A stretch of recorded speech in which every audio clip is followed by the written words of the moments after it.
세 분 발표자분 앞으로 나와 주시고요. 자리에 앉아 주시고요.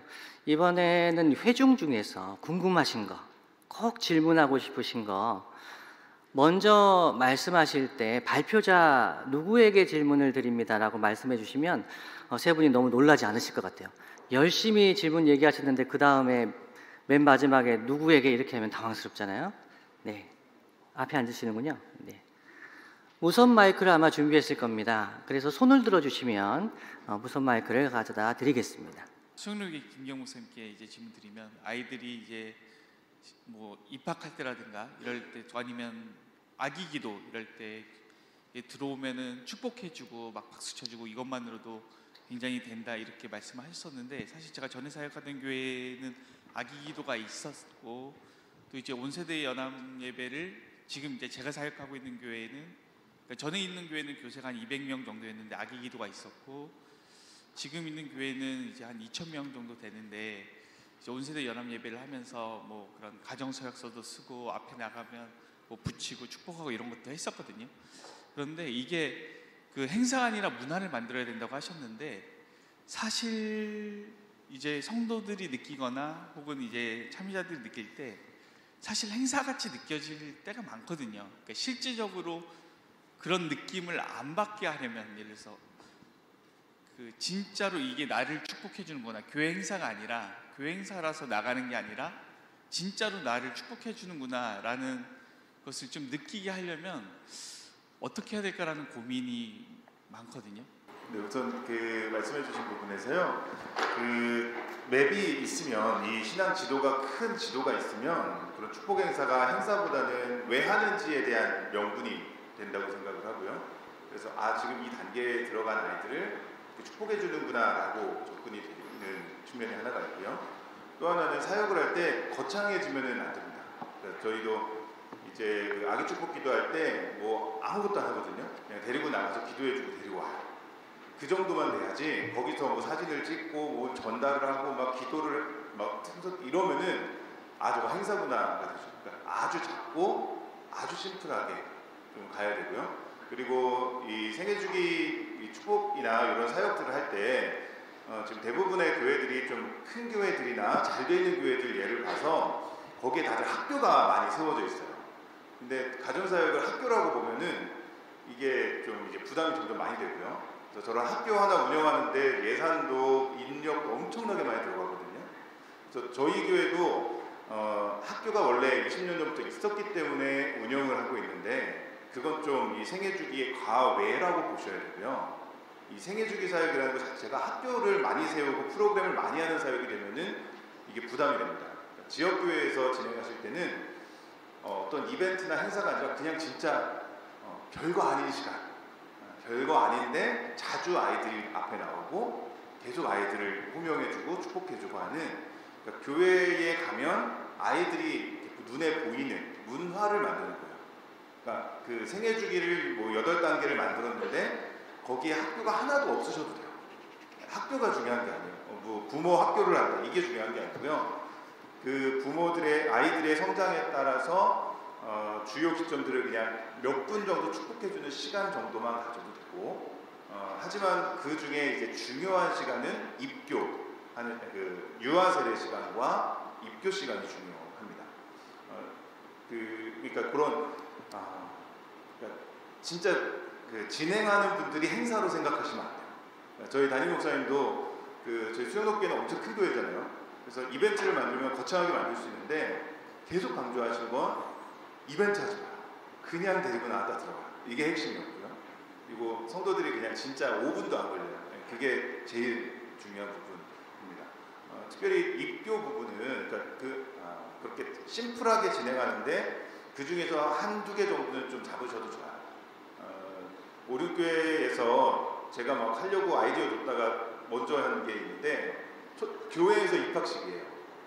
교회에서 그 행사는 좀 크게 했어요. 그래서 따로 시간을 정해서 입학하는 부모님들 자녀들 다 오게 해서 행사를 했죠. 네, 그런 한 번 정도의 행사는 큰 문제 없고요.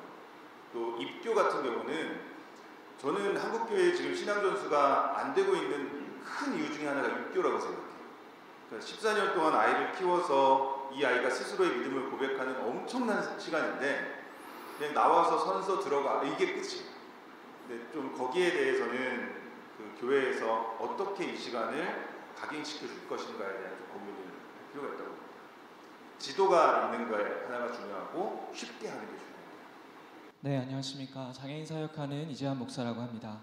먼저 오늘 유익한 또 좋은 강의해 주셔서 참 감사하다는 말씀을 드리고요. 저는 김기혁 목사님과 강현성 목사님께 질문을 하고 싶습니다. 그 신앙 지도의 유의점에서 소외되는 사람이 생기지 않도록 돌봐야 한다라고 16페이지에 이렇게 언급을 해주셨는데요. 실제로 사회 구성을 보면 부모, 자녀가 구성되어 있는 비율이 50%가 채 되지 않고 있습니다. 뿐만 아니라 사별이나 이혼, 장애나 불임, 결혼을 오랫동안 하지 못하고 있는 사회 구성원들이 사회에만 있는 것이 아니라 교회에도 많이 있는데요. 이제 자료집에 보면 그 대안으로 초점을 하나님께 두는 것을 제시를 하셨습니다. 그런데 조금 디테일한 그런 부분들의 사례가 있을 것이라고 예상이 되는데요. 그러니까 제가 질문드리고 싶은 것은 생애 주기에서 경험하는 고통스러운 분기점들을 공동체가 함께 품어내는 사례가 있는지 자세하게 좀 말씀해 주시면 좋겠다라는 것이 첫 번째고요.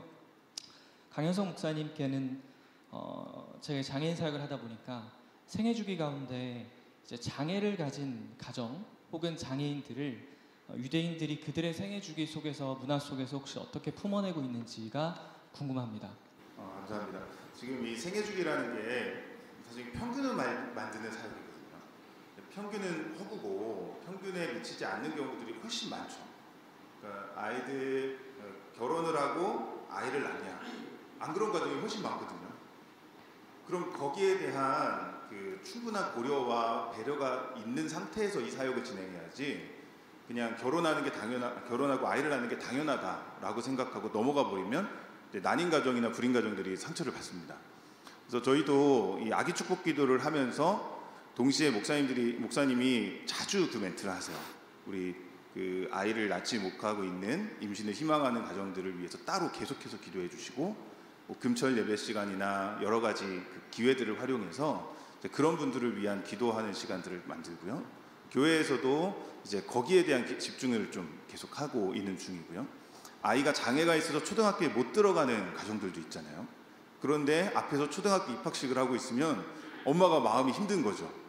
그런 부분에 대해서는 우리가 일반적이라고 얘기하는 평균을 지향해서 이런 사역들을 진행하지만 개별적인 목양, 그건 끊임없이 그런 그 소외될 수 있는 영혼들에 대한 관심이 아주 많이 필요합니다.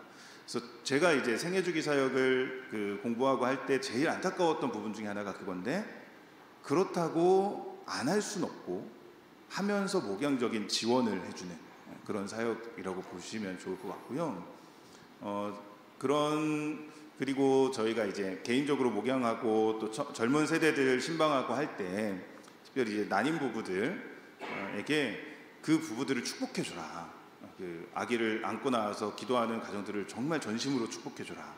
그럼 하나님이 그 축복을 헛되게 하지 않으실 거다라고 권면하고, 그러니까 그 행사 자체에 그 아이를 너무 부각을 시켜서 막 상을 주고 어떤 큰 이벤트를 만들고 이러면 이제 보는 분들이 마음이 힘든데, 그게 아니고 하나님이 하신 일을 계속 얘기하고 하나님이 이 시기에 어떤 은혜를 주셨는지를 얘기하고 그 시간이 그 하나님께 계속 초점이 두는 그러니까 시간이 되면 그러면 그 사이드 이펙트가 조금 줄어드는 경험들을 좀 합니다. 예, 2분 정도 남아서 강현성 목사님 하셔도 될까요? 네. 예, 짧게 하겠습니다. 네.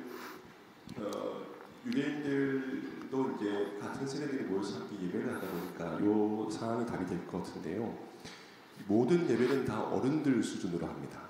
그래서 성인식 이후에 모든 아이들은 다 어른 수준 예배를 참여하고요. 다만 각 가정에서 이루어지는 신앙 교육들은 그 아이들의 연령과 수준에 맞춰서 이제 진행을 합니다. 이 말이 무슨 말인고 하니, 핸디캡이 있다고 하여서 어떤 차별과 차등을 두지는 않고요. 물론 이제 그로 인한 좀 불편함들은 도울 수 있는 방편들은 좀 제공을 합니다. 글을 읽을 수 없다든지 걸을 수 없다든지 이런 핸디캡들은 최대한 배려를 해서 원래 기준을 가지고 있는 것들을 다 할 수 있도록 종료를 해드리고요. 이제 그렇다 보니 한 가지 재미난 것들이 발견되는데요.